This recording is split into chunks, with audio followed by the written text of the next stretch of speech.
Okay, so again, we're here for medical technology laws and bioethics. So for this one, we will be discussing health and disease. So for the health and disease, okay, um,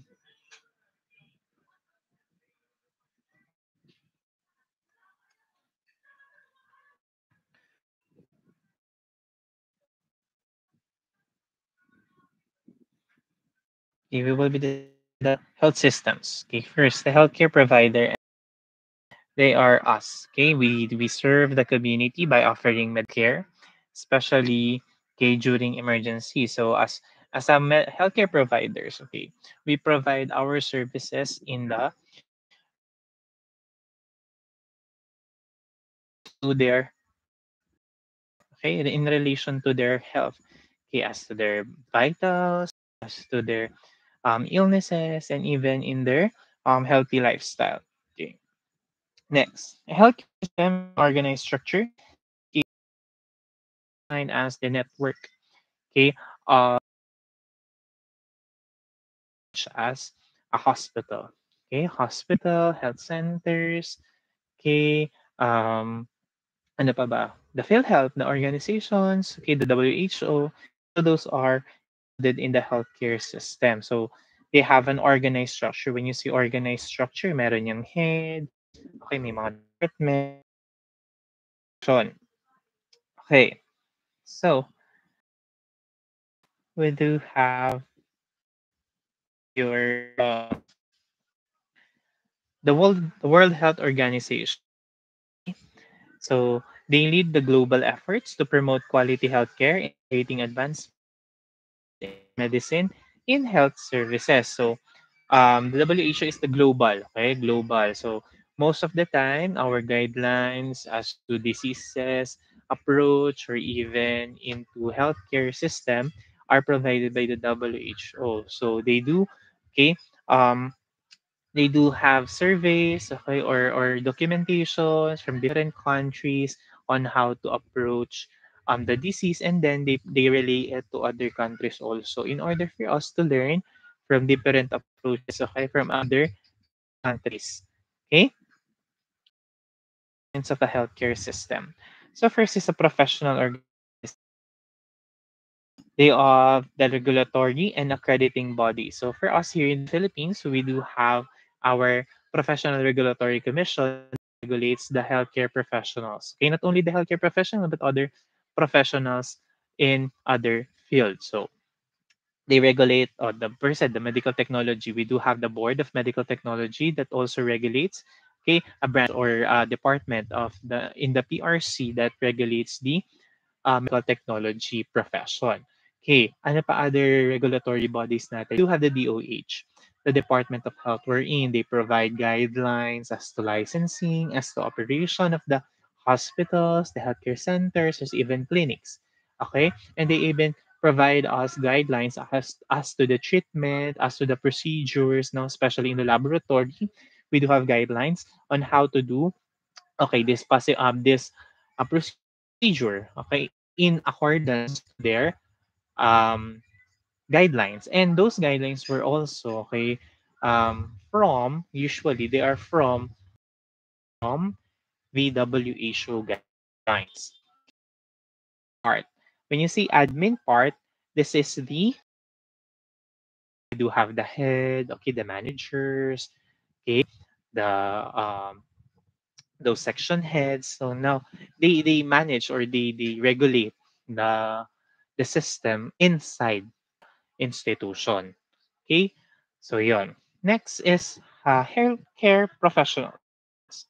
So for the healthcare professionals, okay, um, there are no doctors, okay, the nurses, medical technologies, etc. Okay, that provides healthcare services. Okay, so for the healthcare services, ano-ano ba yung mga yon? For example, okay, for example, the what do you call this? For example, the so okay pala pag ganito. Yeah. So healthcare professionals such as doctors, nurses, medical technology. So we are that, okay? We are those individual that will respond or provide the healthcare, or we are the individual behind the services in the system. So those are the healthcare professional. And also those individual are us, okay? Including the customer. Okay, well, who are the customers? Our patients. Okay, those individual who we provide our healthcare services. So yun yung individuals. And the community we're in. Okay, public health policies. Okay, social determinants are seen. So the community is the one that predicts.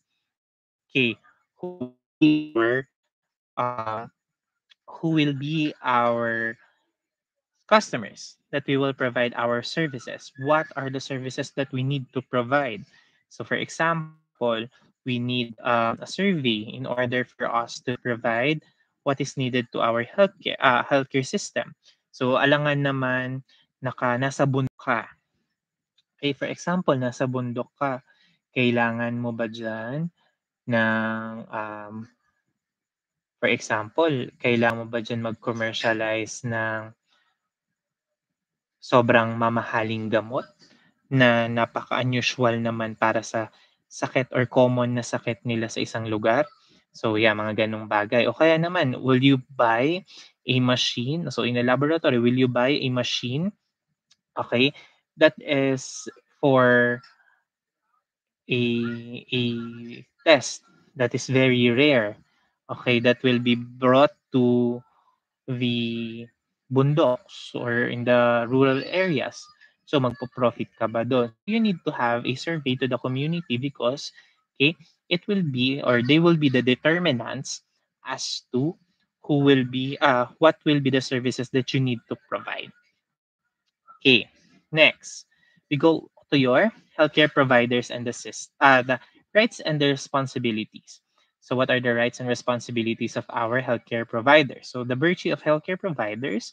So, we do have the cardinal virtues and the professional virtues. So, for the cardinal virtues, we do have first the prudence, wherein sound judgment in decision making. Okay, pag sinabi nating prudence, it is sound judgment. Meaning, okay, how you will decide in a situation that is appropriate. Okay? So, paano ka magdedesisyon sa isang sitwasyon ng tama? So, paano yan? For example, hindi nakuhaan yung pasyente ng tatlong beses na pasyente natin. Okay? Anong mangyayari? "Okey po ma'am, rest na lang po muna tayo, libre libre na lang namin yung blood test mo next time."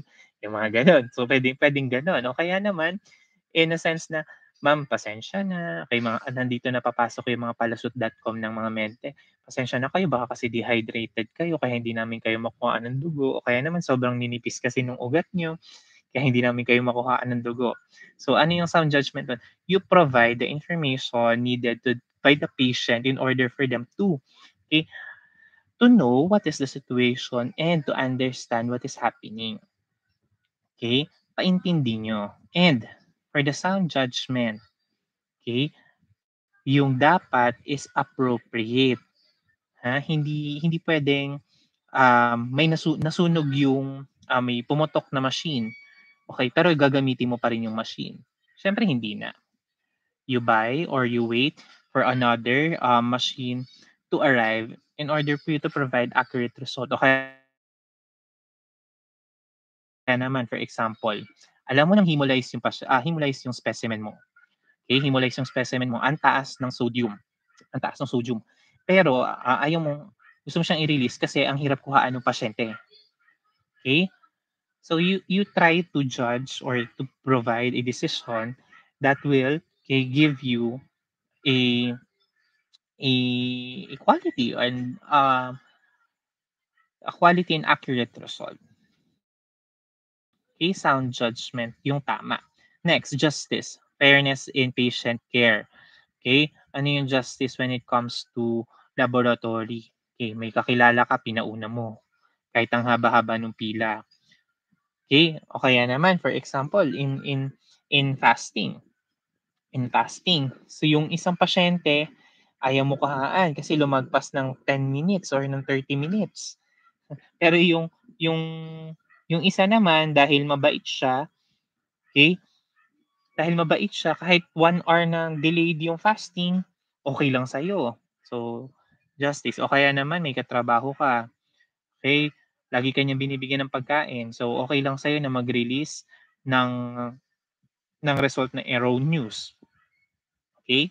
O kaya naman siya lang din yung bibigyan mo. So, fairness and patient care. Okay, next is fortitude. Okay, strength to endure medical challenges. So, what are the usual medical challenges in our practice of medical technology? Usually, the patient is angry. Okay, o kaya mga matataray na pasyente. How will you endure it? Okay? How will you deal with them? So, usually, pag galit yung pasyente, huwag niyo din salubungin. Huwag niyo salubungin yung galit. Or, kaya naman, o dahil masungit yung pasyente, ginantihan mo. Okay, o sige, 16 gauge ka sa akin mamaya. O kaya hindi i-fishing kita kahit alam kong nandun yung ugat mo. Mga ganyan. So, you need to endure the medical challenges. Be fair, okay? And do sound judgment in order for you to endure these medical challenges. And temperance, self-restraint in practice, of course. Pigilan mo yung sarili mong manampal kahit kasampal-sampal yung pasyente. Okay? Pinipigilan mo yung sarili mong manampal kahit kasampal-sampal yung pasyente. Okay, sobrang taray, okay? Tusukan mo ng ano na lang, ng 16 gauge. Eh, hindi, self-restraint. So you provide the best healthcare even the patient is the worst one. Okay? Next, rights and responsibilities pa rin, our professional virtues. Wherein we do have fidelity to trust. Okay, honoring commitments to patient. Okay, what is your commitment to your patient to provide quality healthcare services? Ano yung quality healthcare services na yon? Okay, you provide accurate result. Okay, you provide patient care as to the need of the patient. Hindi yung papatungan mo yung presyo ng laboratory. Okay? O kaya naman, dahil inis ka, pagtitripan mo yung pasyente. You are committed to provide o kaya naman, magpo-provide ka ng erroneous result kasi bayad ka. Okay? Honoring to commit to your patients. Next, intellectual honesty. So, evidence-based practice wherein, okay, you need to be honest when it comes to your patient. So, as for our practice, we are evidence-based, meaning we provide results. We provide written results, and those should be trustworthy and an honest result in order for you to provide accurate, okay, and reliable information to those who will provide healthcare later on. So, for example, your physicians. Okay, your physicians will provide healthcare to them and identify or what is the condition of the patient. So, kung hindi tama yung provide mong resulta, o kung hindi ka honest dun sa result kasi galit ka, gusto mo nilagyan mo ng cancer kahit wala namang cancer, okay? Para lang matepok yung pasyente or manghina siya due to chemotherapy. So, hindi dapat gano'n. Okay? Be honest as to your result. O kaya naman bayad ka. Okay, drug test. For example, yan, drug test. Uso yan lagi. Bayaran yung drug test. So, for example, drug test, babayaran ka, bayaran na lang kita, i-negative mo lang yung result ko. Tama ba? So, you need to be honest. Okay, in order for you to be trustworthy and to be have fidelity to trust. Next, courage. Okay, advocating to patient welfare. Okay, anong mangyayari dyan? I-advocate for your patient. Okay, advocate for their healing and improvement of their health status. Hindi yung pwedeng, sige, kamatay-matay naman yung pasyente na yan eh. Pagod na mabuhay yan. Siya naman nagsasabing ayaw niya na mabuhay. Still, okay, advocate for your patient. Ma'am, kailangan niyo po nitong test na to. Okay, kahit galit na siya. Okay, kailangan po natin mag-extract pa ng konti pang dugo. Okay, para din po to sa inyo. Okay? Mga ganyan. Then, benevolence and compassion. Empathy in caregiving. Okay? Empathy. So, pinag-usapan na natin yung empathy last time. Empathy meaning, okay, magbigay ka ng action. Hindi pwedeng, ay, kawawa naman yung pasyente, ang daming tusok. Ano gagawin mo ngayon? Wala lang, nakisimpatsa ka lang. That is sympathy. That is different with empathy. Pag sinabi mong sympathy, ay, kawawa naman si pasyente, ang dami ng pasa. No? Ang dami niya ng pasa. Sobrang dami niya ng pasa, okay? Okay lang yan. Normal yan. Gaganon ka lang. That's sympathy. Pero pag empathy, ay kawawa naman si patient, ang dami niya ng pasa dito sa kanan. Hanap na lang ako ng ibang site para tusukan.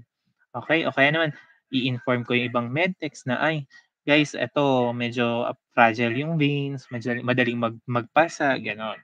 So you do or you make actions in order for you to help someone. That is empathy.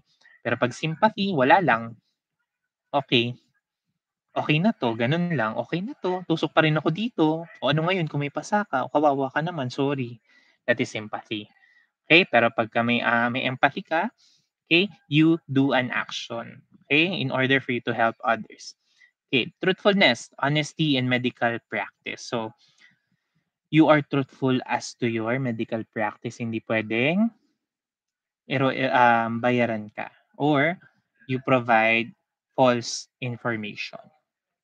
Next, okay, rights and responsibility as to patients naman tayo. So what are the duties of the patient? Communicate openly with providers. Of course, this is one of the keys, okay, to have a better health care. So this is rampant during COVID-19. They don't provide accurate information and many healthcare workers died because of that. Okay? Nagsinungaling sila to their exposure. Okay?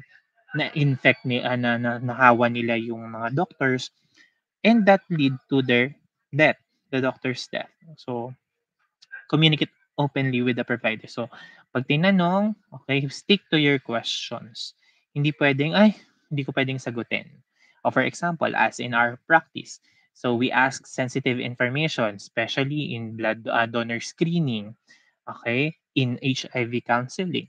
So, we need to, okay, we need to extract vital information, okay, our own safety and our patient's safety also. So, the duty of the patient is to communicate. Ibigay mo lahat ng information. Bigay nila lahat. Okay? Next, follow prescribed treatment and pay for services. Of course, siyempre, kung hindi naman nila ipa-follow yung treatment, wala ding kwenta or yung procedures. Or, kung hindi sila nagbayad, siyempre, kawawa naman yung institution. Next, maintain health enhancing behavior. Hindi pwedeng bahala na si Lord. Okay na 'to, okay na 'to Lord, kung ano nang ibigay mo. Siyempre of course, kung gusto mong gumaling, okay, kung gustong gumaling ng pasyente, we need to encourage them or they need to encourage themselves to enhance their health or improve their living, okay? Kaya naman lagi na lang silang galit, 'yan. They should enhance their behavior. Ano naman yung rights ng patient? So kanina yung duties nila or yung dapat nilang gawin, now the rights. Ano yung okay, karapatan nila. Access to information, medical records, and healthcare providers. So all okay, patients should be provided with healthcare and the proper information. Hindi pwedeng, okay, for example, um, kaibigan mo, ayaw mong sabihin sa kanyang nakadetect ka ng cancer or may cancer siya. Kasi nga, natatakot kang sabihin sa kanya. O kaya naman, ayaw mo sabihin sa family nung friend mo na may sakit na siya, okay? Pero nandun din sila. So, you need to provide the right information. Again, right and accurate information. Okay, next, right to self-determination and religious belief. Okay, of course, the patient has the right to decide for themselves. Okay? Hindi puwedeng i-insist mo yung medical procedure na gusto mo. Okay? Diyan pumapasok yung mga bioethical issue natin. I-insist mo na, hindi, kaya pa natin tong gamutin, kaya pa yan. But the patients, okay, want to have their peace. So we need to respect that. Okay, they have the right. And also religious belief. For example, this is a very popular example. Our brothers who are Jehovah's Witness. Okay, they have the right, okay, to refuse medical treatment as to, okay, taking in blood products. Okay, because they have some religious belief. So we need to respect those. Okay? Or for example naman, um, ano pa, others that you cannot touch if you have the same sex. Okay? So may mga ganyang case. Next, freedom to refuse experimental treatment and express grievance. So if you would be in a terminal illness, so terminal illness, walang gamot, pero merong experimental drug. So they have the freedom kung gusto nilang sumali sa clinical trial or sa experimentation. And they can express grievance or pagdadalamhati. Hindi naman pwedeng pasyente sila, hindi mo sila papayagan magdalamhati or masaktan. Okay? So they have their rights as to those. Next, health and wellness. So health is defined by the WHO as complete, complete state of physical, mental, and social well-being, not just the absence of disease. So this is now very popular. Okay, dati wala. Okay, healthy ka kasi okay yung katawan mo. That's the physical one. But now, okay, mental and social well-being are being noticed. But way back, it was already been mentioned that it is included in a in the complete state of health. But ngayon lang siya na bibigyan pansin kasi nga more individuals are gearing towards this one kasi they do have mental illnesses that cannot be seen by the naked eye. Okay? And even the social being. Okay? So hindi lang siya basta wala kang sakit, you're healthy. Okay? Wellness is the optimal state of health encompassing physical, emotional, social, and spiritual well-being. So wellness naman, optimal state, meaning pinaka-best. Okay? Pinaka-best state of your health, not only physical, emotional, and social, but also your spiritual. Okay? Pumapasok na dyan sa spiritual. Okay? What are the determinants of your good health? First, host factor. Okay? The host factor wherein anong meron dyan? Okay, the genetic predisposition. Okay, the genetic predisposition is as to your genes. Okay? Namamana, kaya nga host factor eh. Kasi, later on, anong meron dyan? We trace your grassroot. O sinong meron sa pamilya mo? Anong meron? Bakit ka nagkaroon ng ganitong sakit?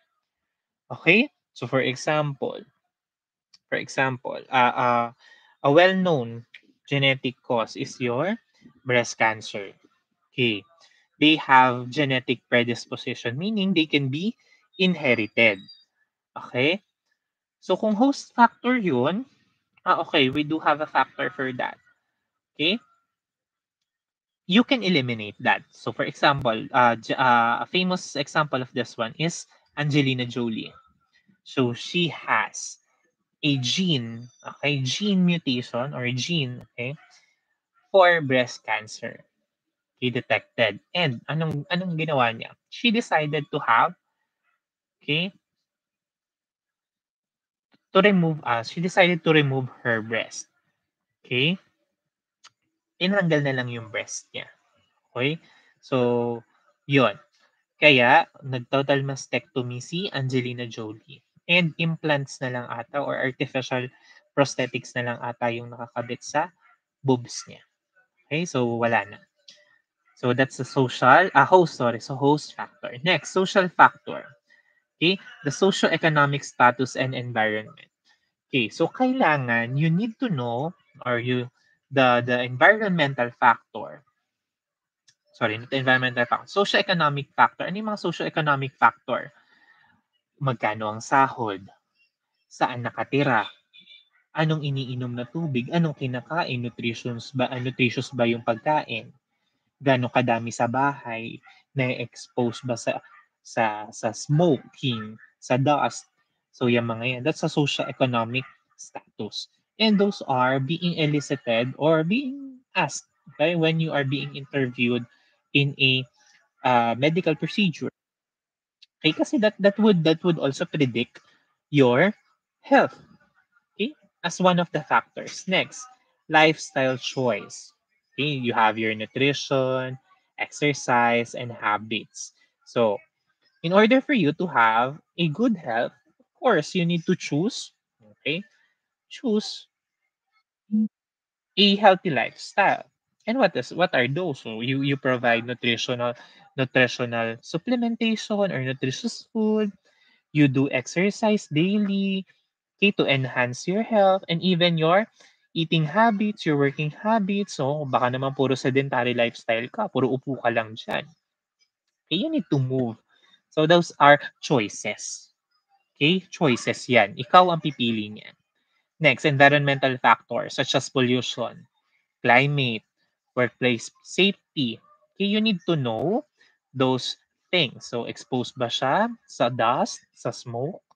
Okay, okay ba yung klima sa kanya? Baka sobrang init. Kaya he is predisposed to having hypertension o kaya naman heat stroke. O sa workplace safety naman, baka naman hazardous, baka medtech siya. Nakakasinghot siya lagi ng carcinogenic fumes. Mm.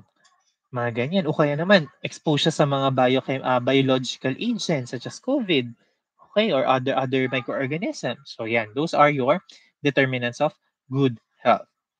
Next, dimension of health and well-being. Okay, first is intellectual. Okay, cognitive engagement with surroundings. So you engage, okay, with your surroundings. So dito papasok, okay, in the intellectual on how you will decide on who will you socialize, on how will you socialize, or how will you, okay, engage with other individual. Okay, environmental, planetary health affecting personal health. Okay, ano yun? Oh, yan, global warming, sobrang init, the heat index is very high. Okay, so yan, possible pa rin yung maka-affect. So, ano pa? Financial, the economic stability. Magkano ba yung sahod mo? Pasok ba yan para makakain ka ng healthy? Pasok ba yan para makakuha ka ng health health services? Next, physical.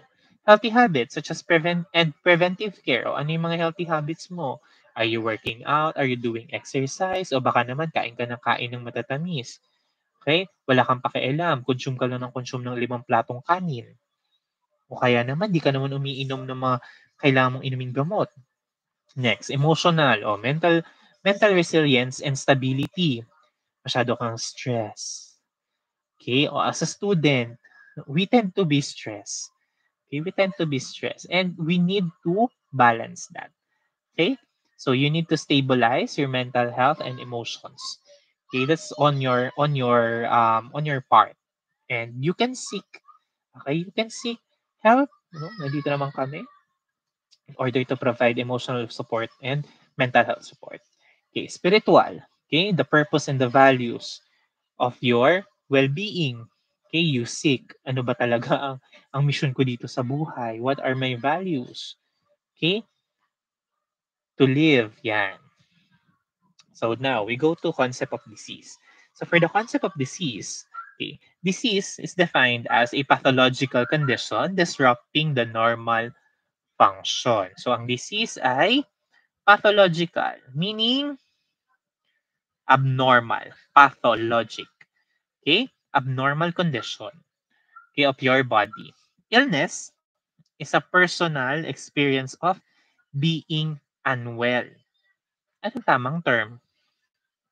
Disease, pagka you are pertaining to specific. Pag illness, okay, that is what you are experiencing. For example, I feel very ill. Ano yung nafe-feel mo?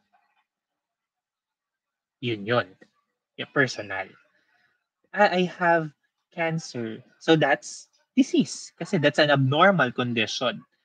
Okay, I have diabetes. That's a disease. Kasi that's an abnormal condition. Okay, disrupting your normal function of the body. So, you have an illness. Ano yung pwede mong ma-experience during diabetes? The three Ps. Okay? Polyphagia, polydipsia, okay, and the polyuria. Oh, those are your personal experience of being unwell. Kasi palagi kang gutom, palagi kang ihi ng ihi, palagi kang uhaw. That is illness. The disease is diabetes. So yan na pagkakaiba ng dalawang yan. Next, sickness. Okay, a socially recognized health status. So you are sick. Okay, or these two are usually interchangeable. Illness and sickness. Okay, you recognize the health status of being in the state of illness. Okay. Next, maladjustment theory. So, this is as a result of environmental, biological imbalance. So, in this theory, so sa maladjustment, your body is in the state of imbalance. Meaning, okay, for example, your normal flora in the skin, or the normal flora of the skin is Staphylococcus aureus. If ever that your immune system would go down, okay, that would be an imbalance. Your Staphylococcus aureus could cause infection. So yan. The disease are usually the result of imbalance sa maladjustment theory. Okay?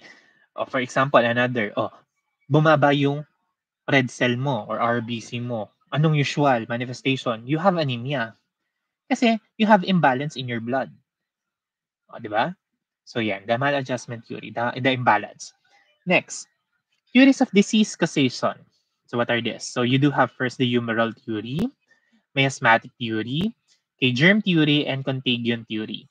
So for the humoral theory, okay, this is the balance of bodily fluid, okay, that determines health. So ano yung bodily fluids mo?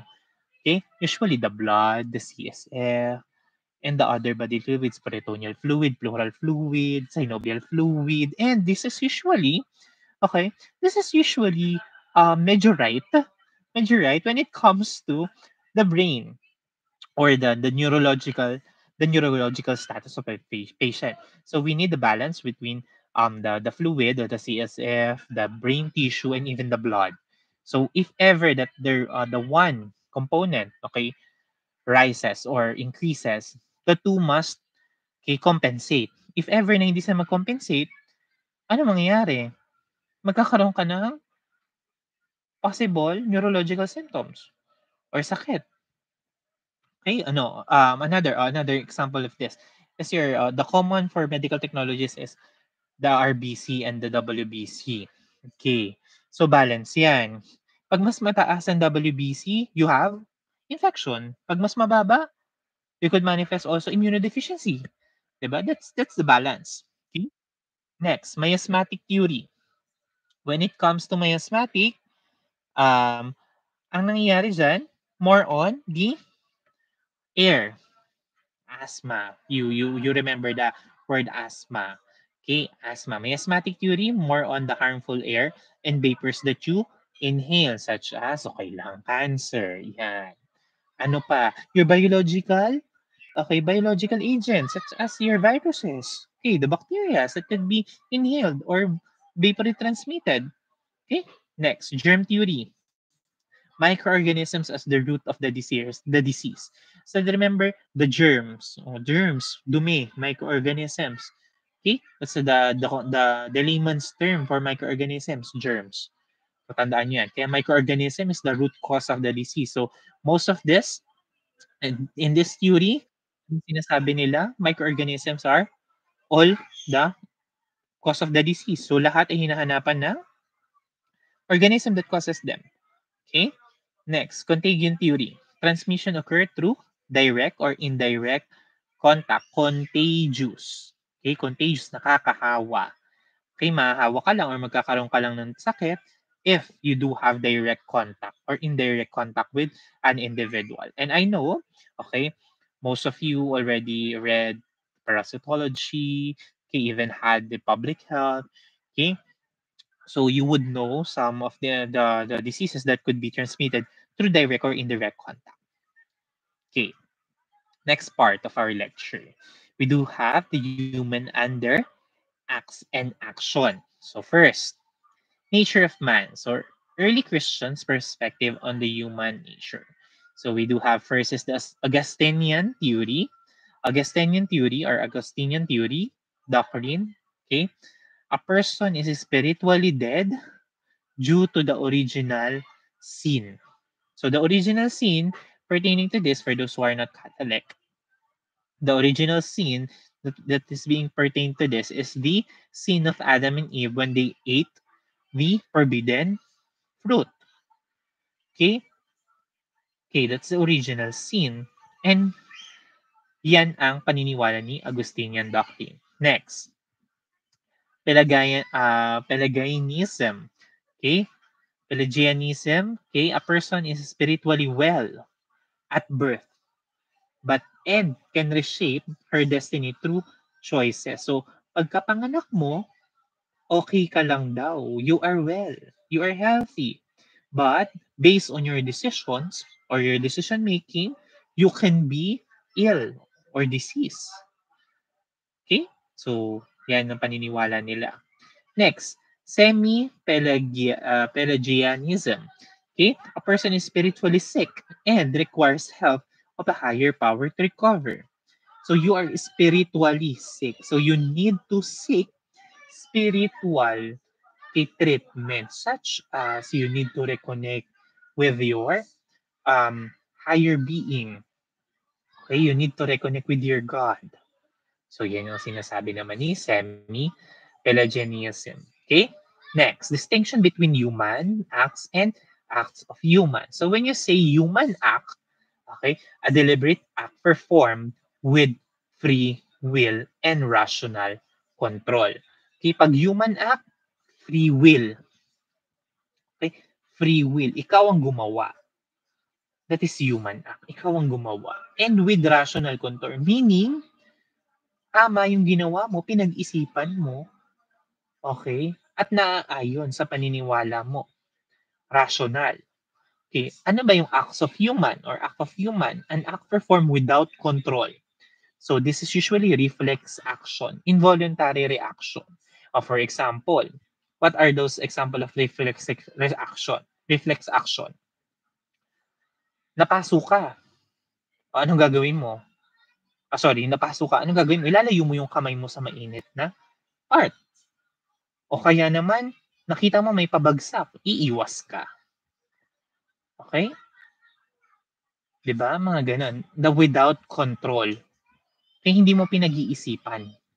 That's an act of human. Pero pag human act, you think of what you do. Pag act of human, you act based on the stimulus. Okay? Next, passion and human act. So passion drives a person towards achieving goal. And your passion is usually your self-dedication. Okay, self-dedicated or your dedications. Okay? So what are the type of passion? Passion for solution, product, industry, growth, health, and synergies. So for solution, you have passion to seek for solution for every problem. Okay, passion for product, you need to provide a good or bad product in order for you to succeed. For example, you need a diploma. Balik tayo sa solution. Solution, wala kang pagkain ngayon. Anong solution mo? Bumili ka. Okay? Passion mo. O kaya naman, you think of after graduating, you will be providing for your family. Yan. You are the solution. Kapag product naman, diploma, product mo, RMT, lisensya. Yan. Yan ang product. Okay? Industry. Passion for industry. Oh, you are a RMT, but your passion is in teaching. Okay? Hindi in the laboratory works or in public health, community health. So yan, industry. You belong to an industry.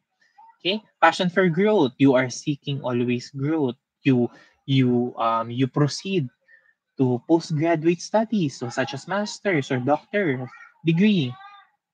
Okay, passion for help. Okay, you seek help when you need help, no?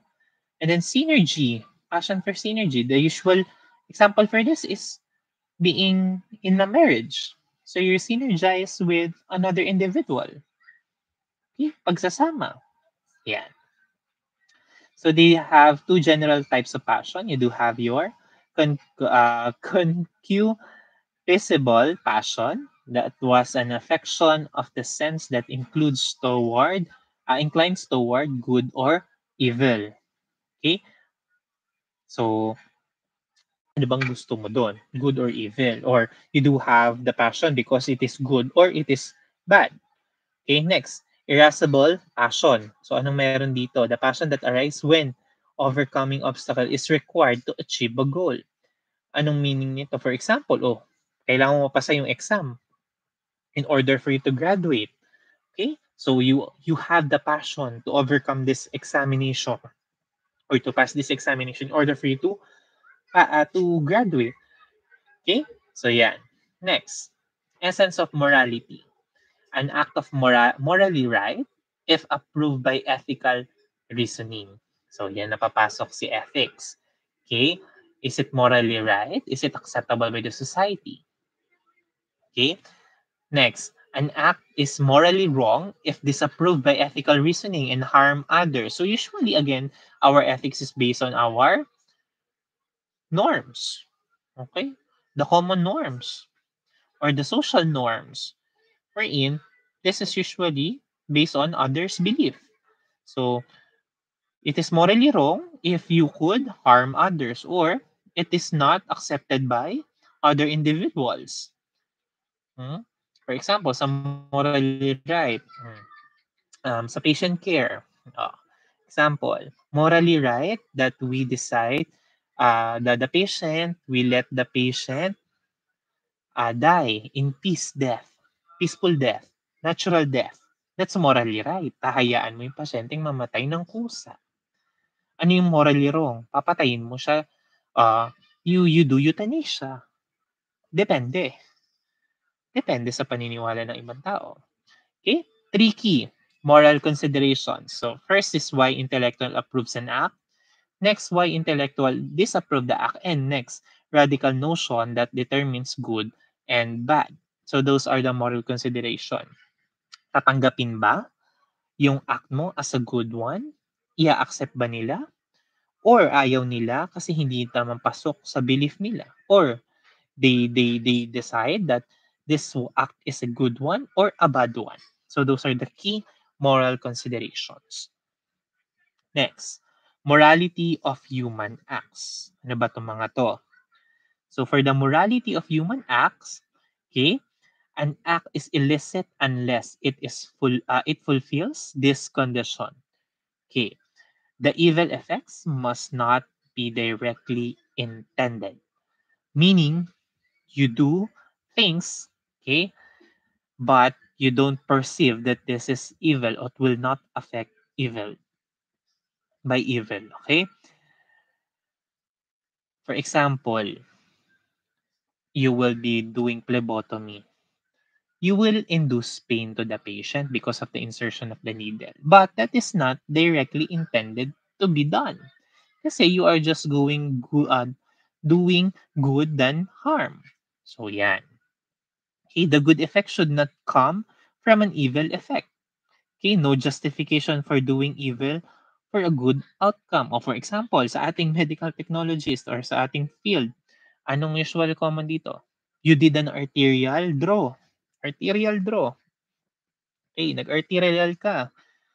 Yes, that is okay. Good yung outcome mo, may dugo ka. But, okay, that is evil because that is not based on our profession. O kaya naman, You falsify documents.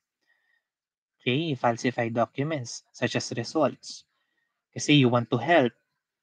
You want to help an individual. O, for example, tropa mo, ayan.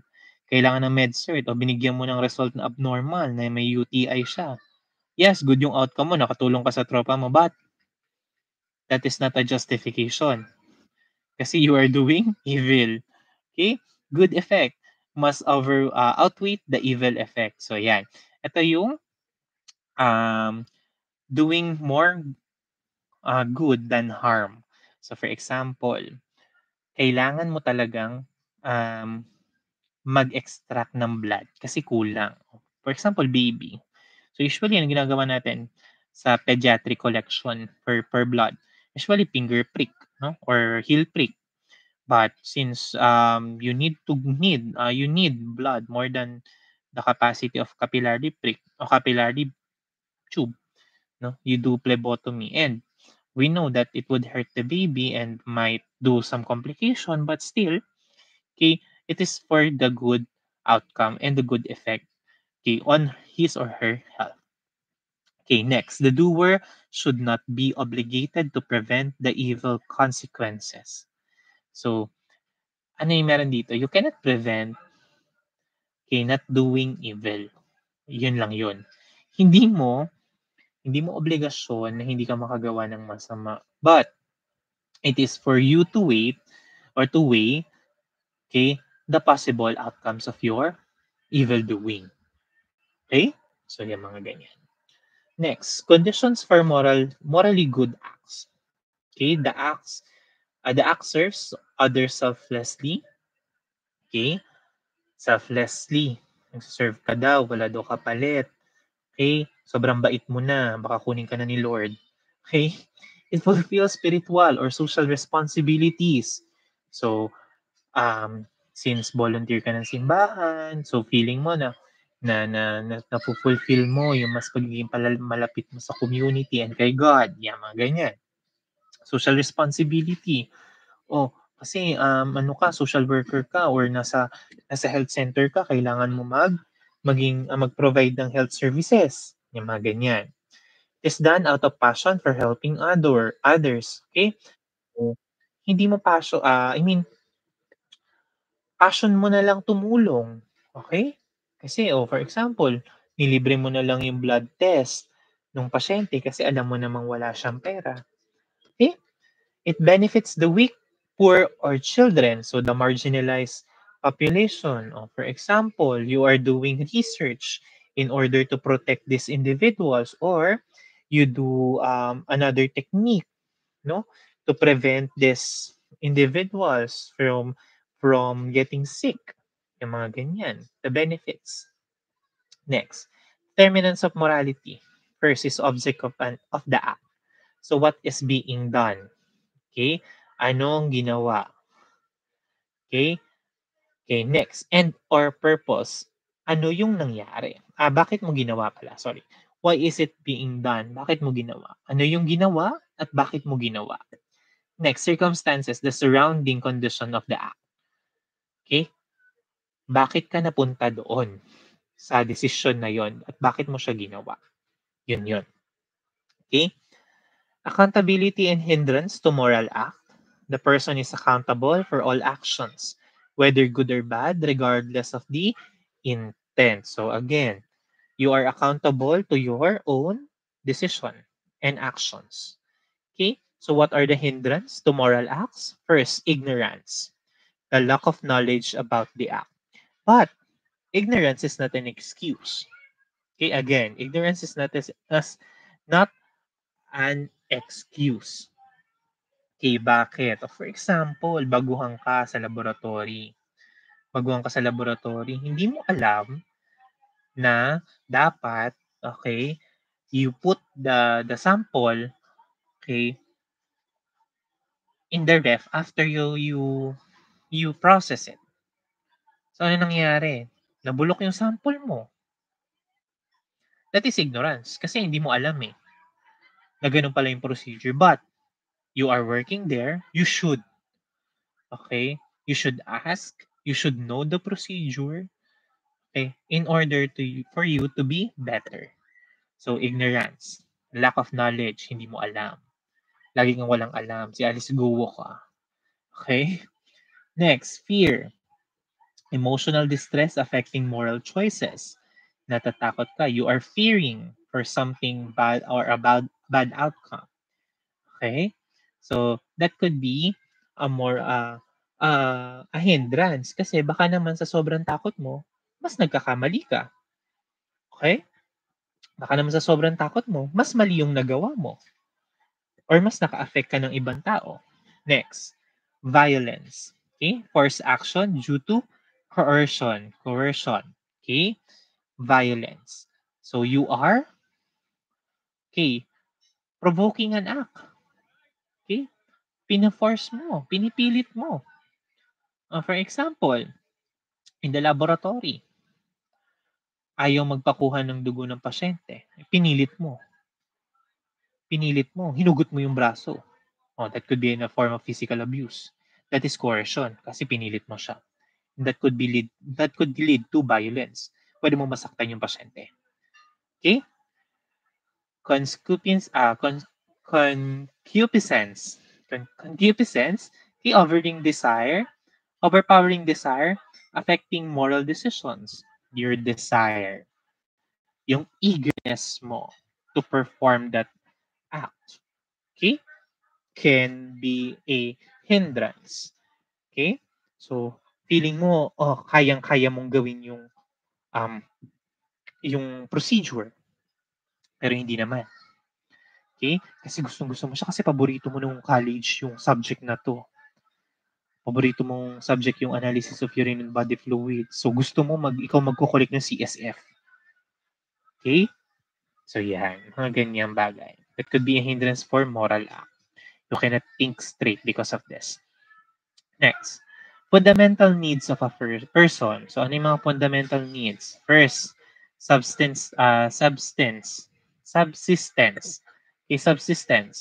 Okay, basic needs. So, food, water, and shelter. Protection, such as safety and security. Okay, affection, love, and relationship. Okay, understanding, intellectual and emotional clarity as to things. Okay? Participation, your social involvement. May friends ka ba? May family ka ba? Are you involved in your community? Leisure, course, rest. Siyempre, pag student ka, wala kang rest. Pero, okay, you do manage your time in order for you to create time for rest and recreation. So that's leisure. Okay? So, kunyari natulog ka, that's already leisure. Consider that as leisure, huh? Okay, creation. Okay, creativity and self-expression. No? Yung mga yan. Identity, self-awareness, and personal growth. And freedom, which is independence and autonomy. So, yung mga yan. Those are the fundamental needs of a person. And this is the Maslow's hierarchy of needs. So, ano yung first need? Your physiological need. So, yun yung nasa pinakababa ng pyramid kasi yan daw yung basic necessities mo such as food, water, and sleep. Next, safety. So, safety yung sa next na pyramid. Okay? Protection and security. Home sweet home. You are protected. You feel secure inside your home. Okay? Love and belongingness. Relationship and community. So, you achieving deeper and more meaningful relationships such as marriage, okay, or not only marriage, such as being a couple, belongingness to the community, being accepted by your community, having a friends, okay, group of friends, families, okay, esteem needs, respect and self-worth, okay, you acquire the skill that lead to honor and recognition. So that's esteem needs or usually the self-esteem. Okay? And the last and the topmost is the self-actualization, wherein achieving full potential or you are living to your highest potential. So yan daw yung need mo para makarating ka. These are necessities to be fulfilled in order for you to have self-actualization as to the Maslow's hierarchy of needs. Okay, para magkaroon ka ng self-actualization, Okay, you need to live to your highest potential. Okay, sa ngayon, on your bachelor's degree, no, nasan pa lang tayo? Physiological needs pa ba yan? No, hindi na. Siyempre, you are gearing towards your esteem. Kasi baka naman yung iba may love life na. Yan, love life, mga students. Laging naghahanap ng love life. Okay? Common values of a person. This is the common values. Okay, dignity. Okay? Wherein this is the respect for oneself and others. Okay, you are a dignified person, meaning you respect others and their decisions. Okay? Collaboration, working harmoniously with others. You are participating, okay, without any exchange. Okay, you are participating without heated argument. Okay? Justice, fairness and equality. You see your workmates as an equal of you, or you see them equally. Walang nakakalamang, walang favoritism. Okay, stewardship, responsibility in managing resources. So how was this being done or being expressed? Usually on your necessities such as your food, water, okay, clothing. O saan ba mas madami? Baka naman puro damit na lang binibili mo, hindi ka na kumakain. Ano, puro pagkain ka naman, di mo na binibigyan ng pansin yung health mo. So you manage your resources, madali mo nang ubos yung baon mo, yung mga ganyan. Excellence, no? Striving for the best in action and decisions. So ano yan? Okay? You strive for your best self. Okay? You the goal is to be the best of yourself. Next, the four aspects of human dignity. So first is personal identity wherein you recognize your self-worth. Next, mention bird mention bird. Okay, I forgot the pronunciation. Mention bird. Okay, this is universal human dignity and merit, wherein this is acknowledgement of achievement. So you earn the merit. Yeah. Moral status, of course, the ethical standing of an individual. Are you morally good or bad?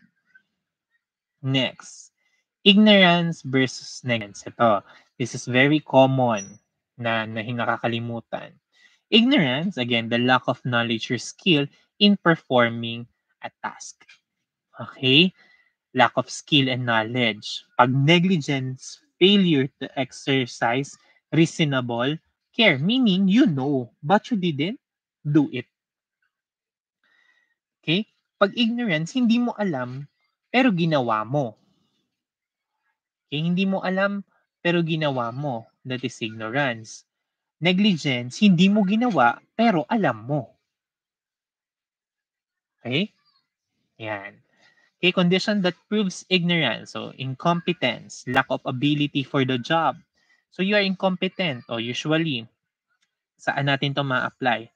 For the trainings. No? Kaya nga na kaya tayo nagkakaroon ng trainings and practices in order for you to be competent. Para alam mo. So, susunod, ito pala yung gagawin. Susunod, competent ka na. Okay? Next, unawareness of consequences. Okay? Hindi mo alam kung ano yung end product and yung magiging consequence after your actions. Yung mga yan. Next, lack of experience. Okay? Hindi mo pa kasi siya nakikita. Hindi mo pa siya napapractice. Kaya hindi mo alam. Okay? Failure to execute due to lack of knowledge. Ayan, hindi po kasi siya nagawa kasi hindi mo siya alam. Ulit, this falls with hindi mo alam. Wala kang alam. Okay? Pag ignorance. Pag negligence, okay, this conditions proves your negligence. First is cause of action, direct harm cause. Alam mo na possible mag-cause ng harm to the patient or to an individual, pero nagawa mo pa rin or nakalimutan mo. For example, may risk of fall yung pasyente. Hindi mo inangat yung railing ng bed. Of course, that could cause harm to the patient. So ano yan? Cause of action. Hindi mo inangat after mo mag-extract ng blood. Intervening cause, other factors affecting the event. O ano yan? O, for example, sobrang pagmamadali mo kasi may emergency daw sa ER o kaya may dumating na VIP patient, nakalimutan mong iangat. That is intervening cause. Okay? Proximate cause, direct link between act and the harm. Galit ka sa pasyente. Kaya sabi mo, ay, shit. Ay, ano, um, ay, ano to, masungit tong pasyente na to. Sige, iwan ko nakabukas yung railing. O iwan ko nakababa yung railing. O kaya naman, hindi mo sinasadya, okay, sinadya mo na maiwan yung tourniquet. Okay? Yan, proximate cause. Next, reasonable care, expected level of caution. So of course, as a medical practitioner or a medical technologist, you know, okay, that you need to remove the tourniquet, you need to rise the bed railings in order for us to protect the patient. Okay? And the duty, the responsibility owed to others. So the responsibility, okay, as to phlebotomy, you need to be responsible. Okay? Yan. Next, conscience. Okay? Play a role in moral decision making. So evident in first, healthcare decisions for patient. No? Conscience mo. Makakonsensya ka ba? Natatanggapin mo yung pasyente kahit hindi naman dapat? Or makukonsensya ka ba? Kasi ginawa mo yun kahit alam mo masama sa pasyente. Tinagalan mo yung tourniquet, pinitik-pitik mo yung puncture site. Yan. Next, clinical management. Management choices. Gumamit ka ng 16 gauge. Alam mo nang manipis yung ugat ng pasyente. What is the intent? Yan. Next, building professional relationship. Makukonsensya ka ba if you would have a relationship with your patient na bago mo lang nakilala? Okay? Or any sexual relationship towards your patient. Yung mga ganyan. Na hindi naman dapat. Effective communication and correspondence. So you need to have, of course, again, communicate openly. No? Elements of tort and malpractice. So torts, okay, defined as violation of standard healthcare protocol. Okay, violation of standard health protocol. And this occurs when usually healthcare providers fail to meet the minimum standard of care. And what is the minimum standard of care? Do no harm. Okay? Do no harm. The minimum standard. Do no harm. What are the common torts? First is assault. Threatening harm. Sige ma'am. Example, sige ma'am. Pag hindi kayo nagpakuha ng dugo, baka magkasakit pa kayo lalo. That's a threat. That's an assault. Even verbal assault. Okay? Verbal assault. Battery. Unwanted physical contact. Ayaw ng pasyente magpahawak sa'yo. Ayaw niya magpakuha ng dugo pero pinipilit mo. Okay? That's battery. Intentional or accidental damage to property. Ayan. Okay? Sa sobrang pagpipilit mo, nagwala yung pasyente. O kaya naman, sobrang inis mo, sinira mo yung cellphone ng pasyente. Kasi ayaw niya tumigil ka ka-cellphone. Binato mo yung cellphone niya. Okay? Kasi ayaw niya magpakuha ng dugo. Mga ganyan. Next. Okay? The elements of tort and malpractice. So, hindi siya makita. Okay. So, first is the, wala. Yan. Medical/legal yan. Napag-usapan na natin to dati. So, medical malpractice is defined as a breach of contract, fiduciary duty by, okay, a healthcare provider. Okay? Results in harm with the patient. So, ano nangyayari? Okay? Breach of contract and fiduciary. You are You should not do it, but you did it. Okay, you don't have the capacity to do it, but you did it. Okay, you enter a professional practice with other profession without proper training and recognition as to it. For example, ayan, o galing-galingan ka. Sige, ano na, ako na lang mag-collect ng CSF kasi kaya ko yan. No? Magaling ako ng AUBF. Ako na lang magko-collect ng CSF mo. Okay? So, hindi dapat yon. That is a breach. And that could result in harming your patient. You could paralyze your patient. Okay? Next, types of malpractice. Okay? First, intentional torts. So, deliberate harm or misconduct towards your patient. So, ano yung mga assault, battery, yung mga pinagsabi natin kanina. Next, negligence. Failure to meet professional standard. So, dapat alam mo, pero hindi mo pre-practice. That's negligence. And strict liability, legal responsibility regardless of intent. So, meaning, you should strictly